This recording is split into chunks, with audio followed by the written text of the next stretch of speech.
The galaxy has quietly breathed a sigh of relief. After nearly 14 years of creative chaos, corporate middling, and some of the most divisive Star Wars content in recent memory, Kathleen Kennedy is stepping down as president of Lucasfilm. The architect of the Disney era, from The Force Awakens to Andor, is finally handing over the reins. And after how mismanaged her reign of terror was, fans are surely going to be skeptical of who's next.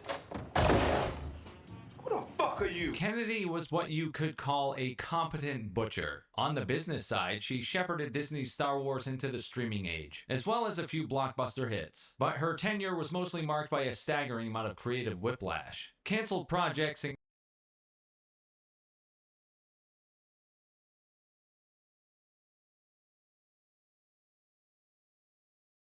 Star Wars was one of my favorite classic movies watching as a child.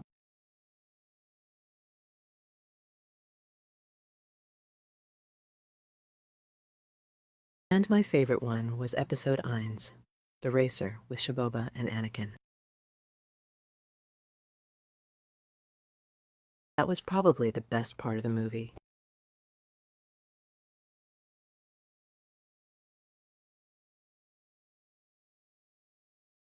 You know what lets I might play Star Wars Racer, Nintendo Veer, and Sechzik? That's a cool game. I love that game.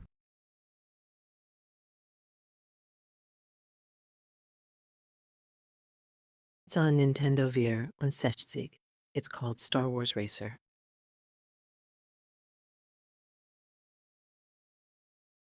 in contradictory directions created a landscape where even the most loyal fans checked out halfway through the sequel era. So yes, for many of us who spent years watching Lucasfilm flail and fail, Kennedy's departure feels more like a cosmic reset button. It feels glorious. There's also a reality we inevitably have to face. Who comes next matters a lot. As it turns out, Disney won't be handing Lucasfilm to some rogue auteur with a trench coat and an undo button. They are handing it to Dave Filoni, raconteur of the animated trenches, architect of everything Mandalorian and Ahsoka, and now co-president, creative leader of the entire franchise. But let's be clear, relief isn't trust. Fans feel strongly about what kind of creative mind takes the reins. It's not fucking rocket science, but none of you would know about rocket scientists because you're all fucking retards, probably. And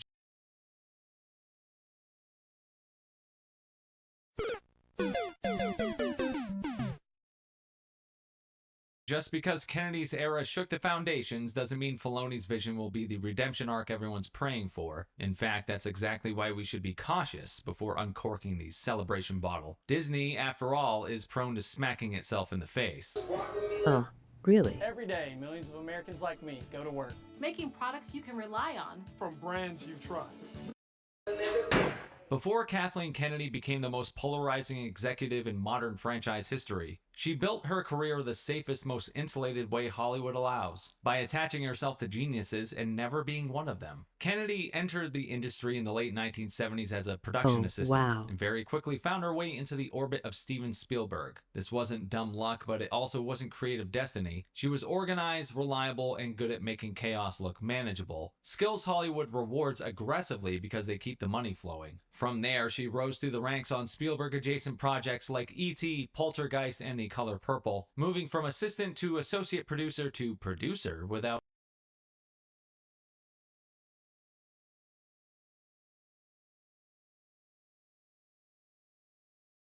In live chat, just ride the train, or wide right away.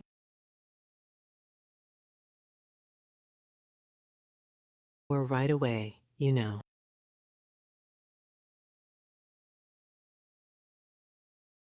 All into the sunset.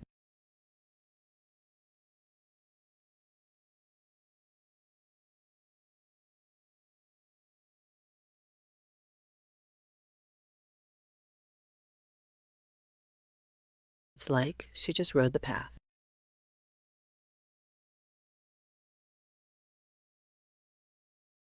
I don't know what the heck I'm trying to say. I guess what I'm trying to say is that just follow the steps of the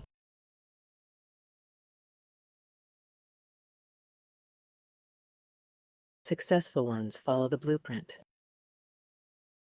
without ever being asked to define the creative soul of any of them. That distinction matters. Kennedy's ascent wasn't about ideas or themes. It wasn't about storytelling instincts. It was about logistics, mediation, and risk reduction. She wasn't hired to ask, what should this movie be? She was hired to make sure whatever Spielberg decided didn't fall apart. In Hollywood, that role doesn't make you famous, but it makes you indispensable. Her most consequential move came when she co-founded Amblin Entertainment with Spielberg and Frank Marshall. Again, notice the pattern. Kennedy wasn't the visionary at the table, she was the stabilizer, the one who spoke studio, soothed the egos, and ensured that massive production stayed on schedule and on budget. Over time, that reputation hardened into something far more powerful than creative credit: institutional trust. And with trust came leverage. Kennedy spent decades producing or overseeing some of the most iconic franchises in cinema history. R2. Jurassic Park, Back to the Future, Indiana Jones. But she didn't build these worlds. She managed them and made sure they survived the machinery of blockbuster filmmaking intact. Hollywood executives love people like that because they don't disrupt legacy IP, they preserve it. And oh, how things would change. But that's precisely why George Lucas saw her as the ideal successor. When Lucas was preparing to sell Lucasfilm to Disney, he didn't want a wild card. He wanted someone who understood franchises as assets, not myths. Someone who wouldn't challenge the corporate reality of what Star Wars had become. Kennedy was handed the presidency in 2012, not because she had a bold vision for the galaxy far, far away, but because she could be trusted not to torch it. Again, It's not looking too good for Star Wars lately. The irony. She was ultimately rewarded for decades of being safe, deferential, and politically bulletproof. The problem is that Star Wars didn't need a corporate steward, it needed a guiding philosophy. When you spend your entire career managing other people's visions, you don't suddenly develop one of your own at the scale Star Wars demands. You manage by committee. You pivot midstream, you hedge, and when the dust settles, you're left with a franchise that technically functions, but spiritually, it fractures. So no, Kathleen Kennedy didn't stumble into power, she earned it the Hollywood way. The real question is whether that path ever made her the right person to wield it. Answer: fuck no. So what is Kathleen Kennedy's real legacy at Lucasfilm? If you look past the glossy press releases and corporate bullet points about box office dollars, you won't be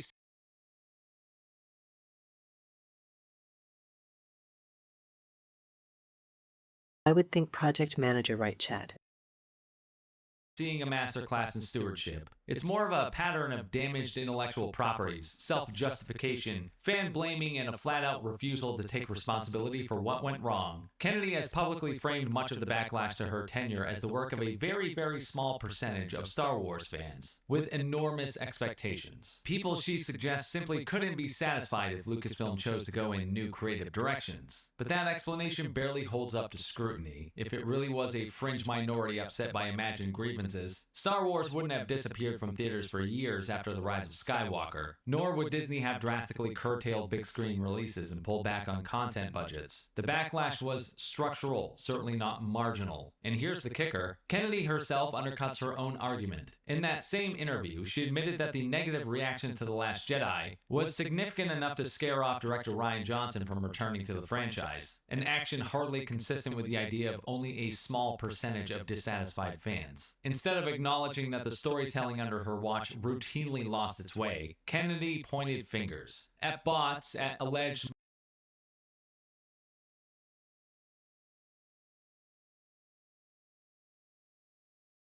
When all else fails, play the blame game.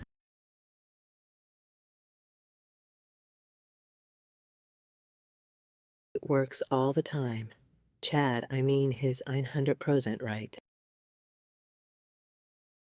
misogynistic backlash at online toxicity. That's a classic modern corporate dodge. Blame the reaction to the product instead of admitting that the product itself was the problem. And the damage wasn't limited to Star Wars. Under her leadership, Lucasfilm failed to deliver on numerous projects, from shelved films to underperforming expansions of the universe, leaving a trail of high-profile flops and fan alienation. Kennedy may have racked up billions in gross revenue with the hype and nostalgia the sequel trilogy brought in, granted with degrading returns for each movie. But legacy isn't measured in dollars alone. It's measured in sustained audience engagement, respect for the source material, and honesty about failures, all of which are glaringly absent from her exit narrative. It's one thing to lead a franchise into new territory. It's another to refuse accountability when that territory turns out to be a black hole. The question is if Lucasfilm can ever recover from a leadership style that spent years blaming the fans instead of fixing the franchise. When you zoom out and look at Star Wars under Kathleen Kennedy's leadership, the most damning thing isn't any single movie or controversy. It's the overall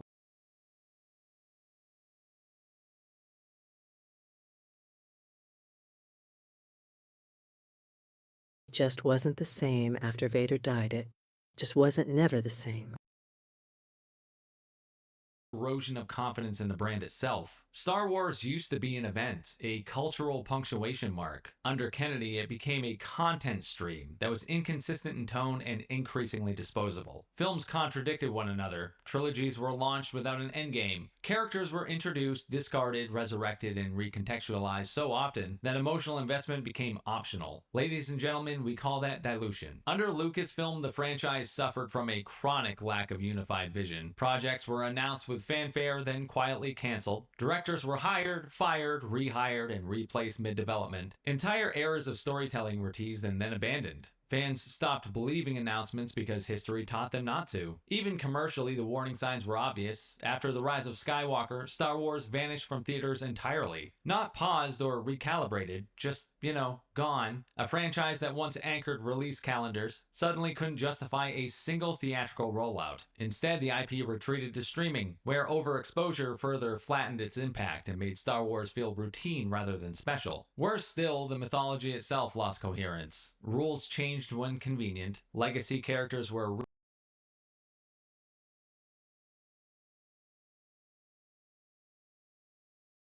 What I think they should have did was just make the timeline.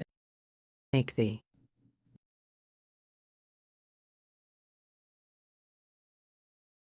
backwards like they did with episode 1 in The Revenge of the Silk and Attack of the Clones.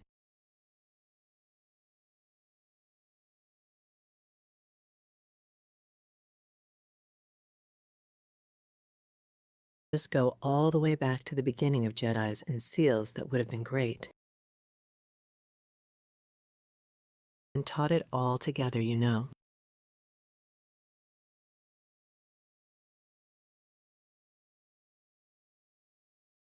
But, they're doing all this random stuff that's just ridiculous in my opinion.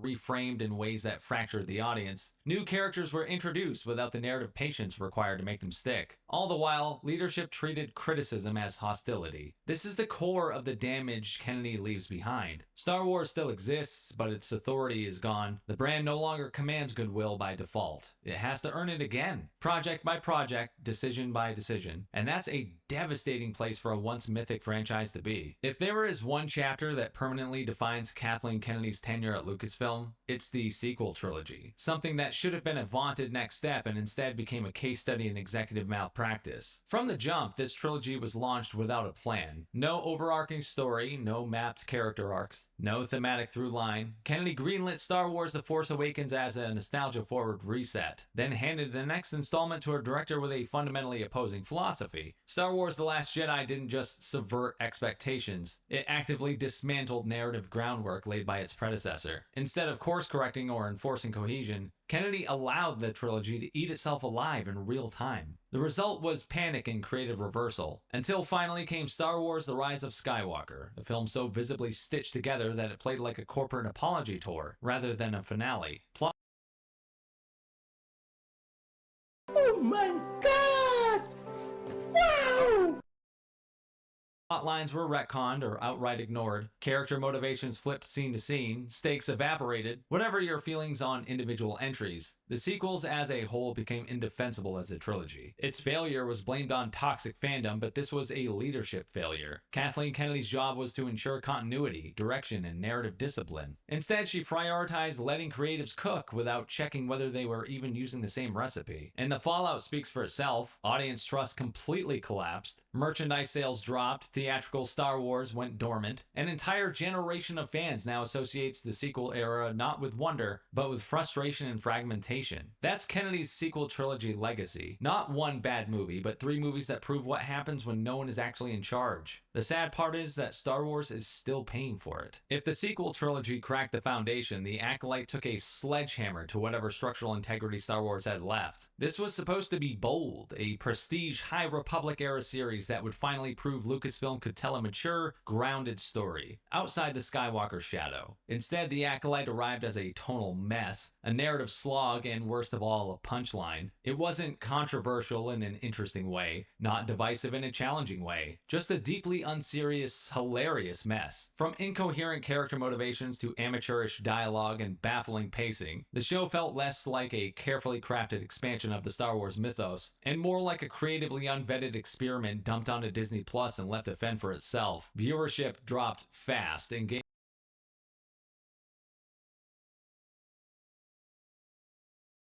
Emotional damage. engagement evaporated. Talk of lore and themes couldn't be found in online discussion. It centered on memes and disbelief. And that's the most telling part. The Acolyte wasn't quietly ignored or faded slowly into the ever-expanding Star Wars content graveyard. Lucasfilm and Disney did something unusually blunt. They publicly announced it would not receive a second season, which is hardly standard industry practice. They basically took it out back and shot it. Studios usually let failures drift away quietly to avoid spotlighting them, but here the Acolyte was effectively mercy killed on the runway for everyone to see. That decision said it all. It wasn't merely underperforming, it was brand toxic. Continuing it risked reinforcing the perception that Lucasfilm had lost all quality control. So they cut bait, took the PR hit, and moved on. And make no mistake, the Acolyte wasn't an outlier. It was the logical endpoint of years of leadership that mistook new for good and dismissed criticism as hostility. In that sense, the Acolyte isn't just a bad show, it's an indictment. And at this point, Star Wars isn't charging boldly into the future, but rather clinging to life. And that life raft has a name, The Mandalorian and Grogu.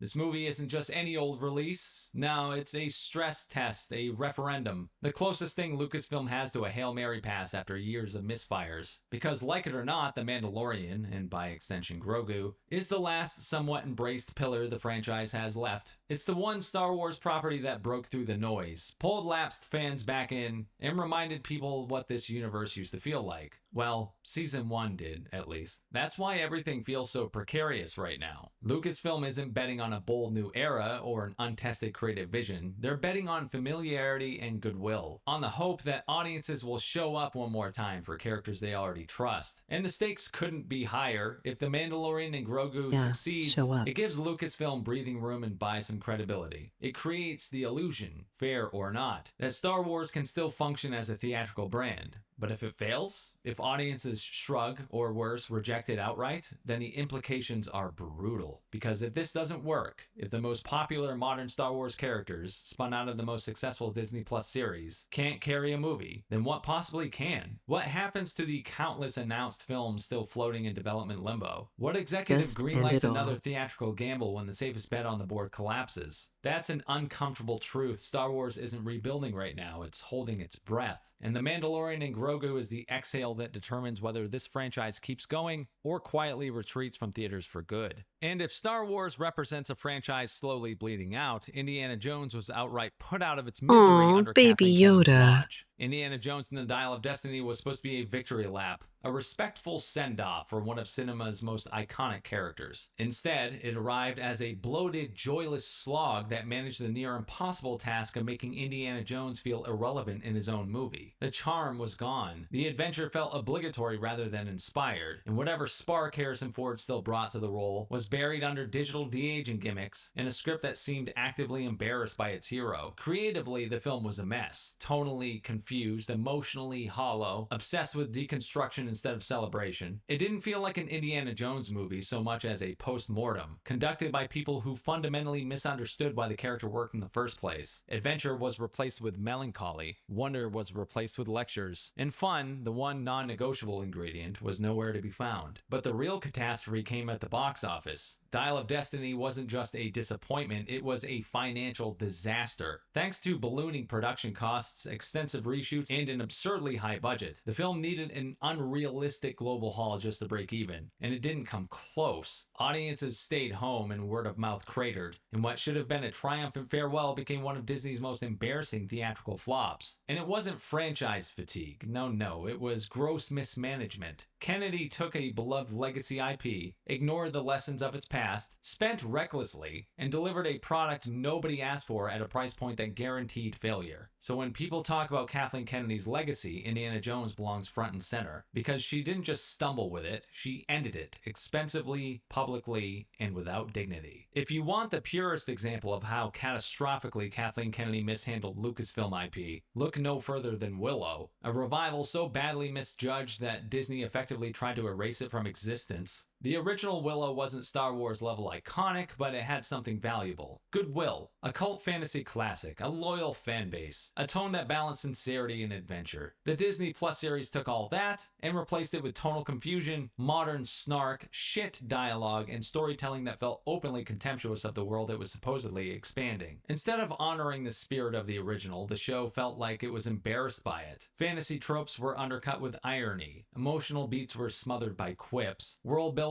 took a backseat to vibes and messaging, man. And the result was alienating. Longtime fans rejected it. New viewers didn't show up. Word of mouth collapsed almost immediately. But what happened next is what truly makes Willow infamous. Rather than letting the show quietly fade away like most failed streaming experiments, Disney and Lucasfilm made the unprecedented decision to remove it entirely from Disney Plus. Not canceled, wiped. As of now, there is no legal way to watch the series. No physical release, no digital storefront, just nothing. Studios don't do that unless something has gone catastrophically wrong. Removing content isn't just an admission of failure, it's a declaration that the asset is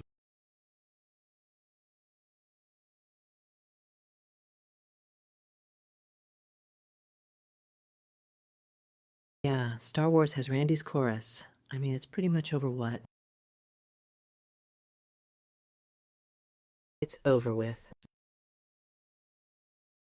worth less than the residuals and server costs required to keep it available. That's the legacy of Kennedy-era Lucasfilm in a nutshell. Just content so poorly conceived, so poorly received, that the corporation decided it was better to pretend it never existed. Beyond the movies and shows that actually made it to screens, one of Kathleen Kennedy's most damaging legacies is the trail of Star Wars projects that never existed at all. Announced with confidence, hyped at investor days and conventions, then quietly buried when reality set in. Under Kennedy, Lucasfilm developed a reputation for talking first and planning later. Standalone films, entire trilogies, bold new eras. Directors were paraded on stage, logos unveiled, timelines teased, and then months or years later, nothing, no updates, no releases, just silence. These were high-profile filmmakers who were publicly attached to Star Wars, only to vanish from the conversation entirely. Some left due to creative differences, others exited after scripts stalled, visions clashed, or the studio abruptly changed direction. The result was organizational instability. Lucasfilm became a place where projects went to die slowly, and over time, fans learned the lesson. Announcements stopped meaning anything. When Lucasfilm promised a new trilogy, audiences didn't care. When release dates were set, nobody believed them. That erosion of credibility is devastating for a franchise that once thrived on anticipation and trust. This constant cycle of hype and collapse also had a chilling effect internally. Creative talent learned that Star Wars wasn't a stable sandbox, but it was a political minefield. Scripts could be scrapped overnight, entire directions could be reversed mid-development. Meanwhile, leadership offered no consistent creative North Star to anchor anything long-term. What makes this worse is that these failures weren't the result of ambition alone. They were the byproduct of indecisive leadership, a refusal to commit to a vision, paired with an eagerness to announce one anyway. By the time Kennedy's tenure winds down, the damage is clear. Lucasfilm, more than ever, is defined by what it promised and never delivered. So how did it get this bad? How did a franchise this valuable, this durable, become so consistently mismanaged? You can't answer that honestly without addressing Kathleen Kennedy's ideological gamble, the decision to fundamentally reposition Star Wars away from where it had historically been. Star Wars was always a boy-skewing brand.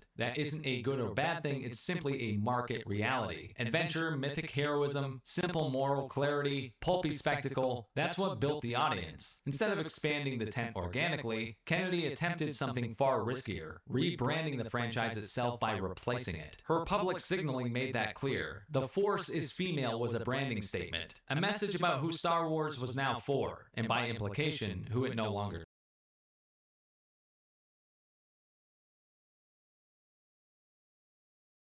Wow, talk about.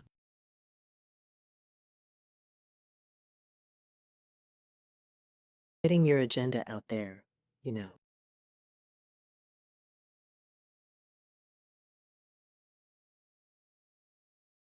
Yeah, I mean, I'm glad this person was like to let go. They made it too political.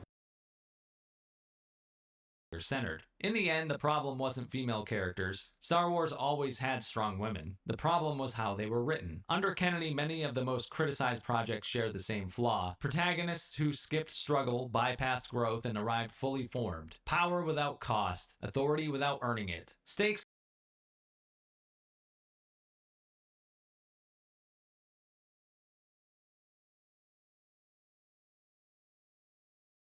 Yeah, I hate stuff like that. You just come in with no struggle in life, and then you're automatically strong.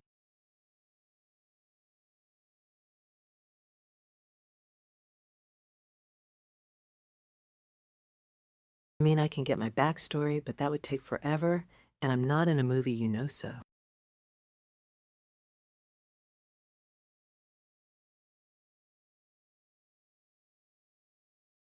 I mean, but it could at least give a backstory for these female characters, you know, and their trouble.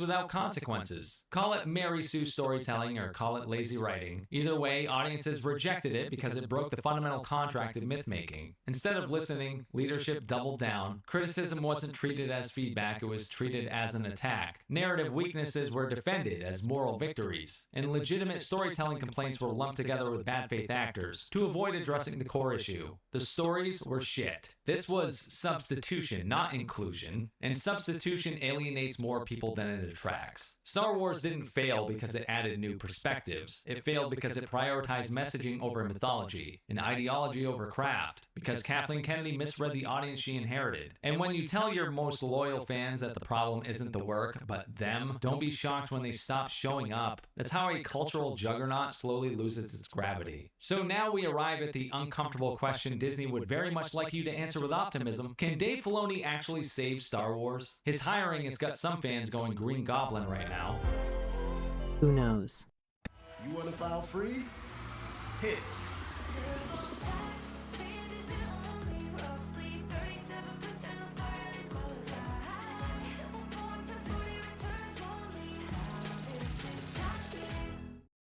If the Colonel saw the price of a lunch today, he'd have some choice words. But with KFC's $5... And maybe more importantly, is Star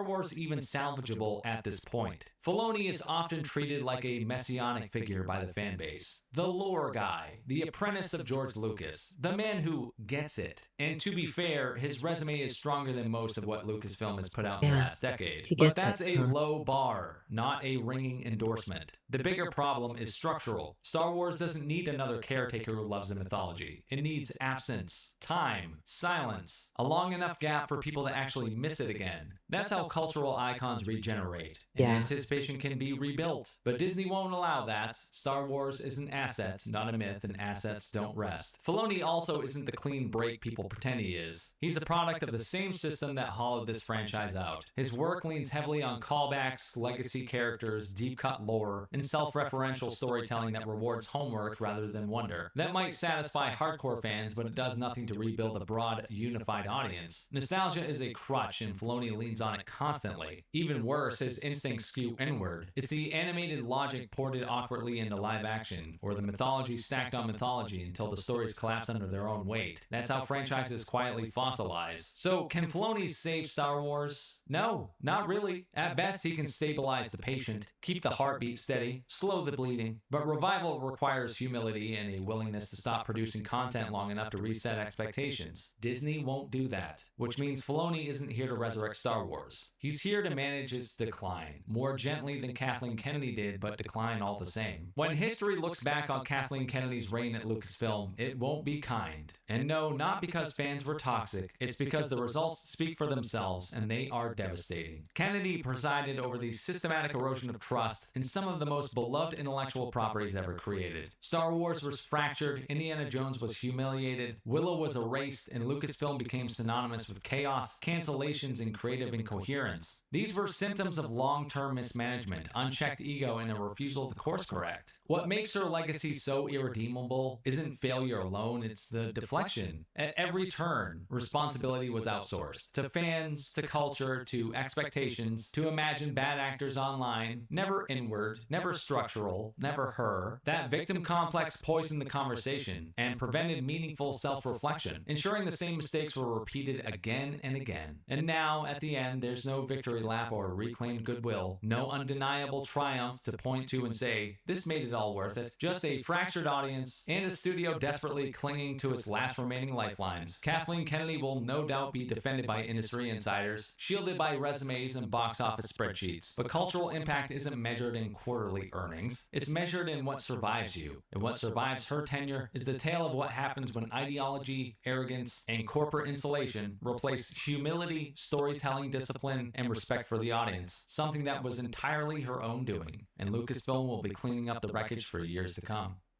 GG's. Fucking rocket science, but none of you would know about rocket scientists because you're all fucking retards, probably.